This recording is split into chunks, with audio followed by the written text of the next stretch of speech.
Hello viewers, I'm happy being here again. In this video, I'm going to share the latest features which were included as a part of Selenium 4 version. There are certain top-notch features which we came across in the Selenium newest version, which is the Selenium 4. On a high level, this makes us our tasks very easy. So some important to discuss are relative locators. So having partial screenshots, capturing width and height of the UX validations, and window handling, even invoking the new window too. Before starting this, ensure you have all the certain dependencies which are required, especially this comps.io, which you might not have so far. And one more dependency is you need to ensure that the Selenium dependency is more than 4 version. So these are only applicable for the Selenium versions which is above 4th version. Below 4 version, it is impossible to use all the features which I'm telling in this video. And let me go to the Java class.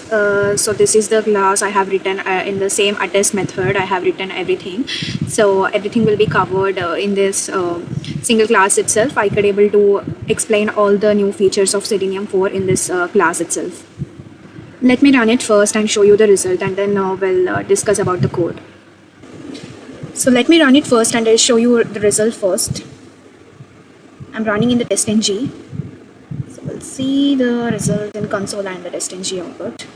So it has maximized the window and it's opening our very famous e-commerce site Flipkart, and it's searching for the product which I want, which is Michael Kors watches. And here I'm capturing the watch I wish for, and also I have opened it in opened the product, which opened in separate window, and then I came back to the original window. So this is what I have made. Let's check out. So here when you move to the test.ng report, here you can see it has a successful, the single test was successful, and when we refresh the project, here the one which I stored the value is watch.png for the first time, and this is the watch I desired for. And this is particularly the partial screenshot. I haven't captured the whole web page here. Here I have captured only the partial screenshot. So the normal web page will look like the checkout page. I have captured the checkout page too. So the normal web page screenshot looks like this, whereas the when I want to capture a specific element, or I want to take a partial screenshot, or I want to take a single field or web element level screenshot, then I have to use this feature which is available in Selenium 4. So this is the partial screenshot. This is the checkout page screenshot of the entire web page. So besides that, I have captured a few values in the console. Here I have captured the cost of the watch I desired for, and the delivery details, and also you can have the pop-up like in the try catch block. You can have the screenshot saved successfully message also, and also this I will let you know why it was printed. And as usual, you have default reporting in the test.ng. So this is the default reporting, and you can also have a retro view of it. So now let's close the output window and let's focus on what's happening in the code. So here I have given the before class and after class annotations as well, but in the class level I have given the attest annotation as well as a single test case. Firstly, to talk about the relative locators, these are very user-friendly locators, and we get able to perform very quick operation through this. And unlike the normal way of writing the locators, defining it in multiple steps, you can optimize the code through it, and also you can have a very simple annotations like very simple method call like above, below, to left of, to right of, and many more as you explore. Here I have used for the electronics. Here when you see it, you can able to view this.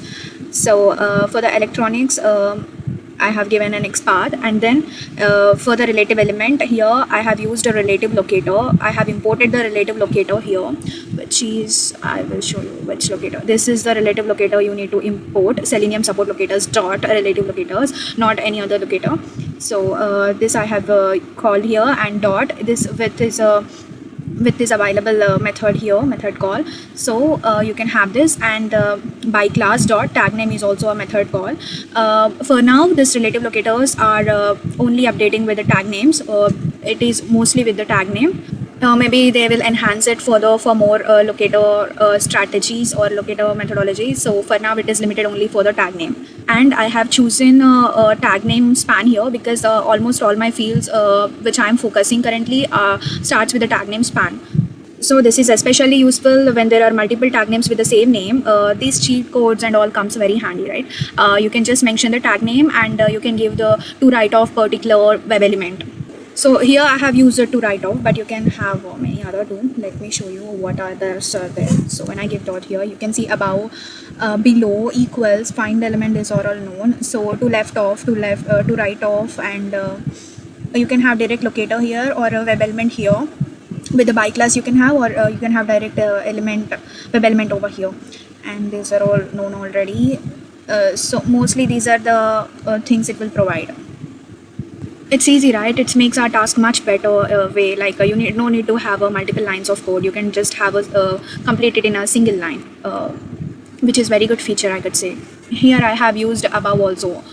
So this is what you have seen. So with if the page consists of 5 fields, you can navigate to above field and the to right side of the field, and any other field which you provide through this very short method. So in between the execution, you have seen the multiple windows, multiple tabs has been navigated, right? When you are in the middle of the test, when you open another window or the tab, right, the difference is when you carry one, it is also normally available in the Selenium older versions, but here the difference is we can carry one page data to another, invoking the same web driver. With the same web driver that is available here, you can invoke the one page data to another web page too.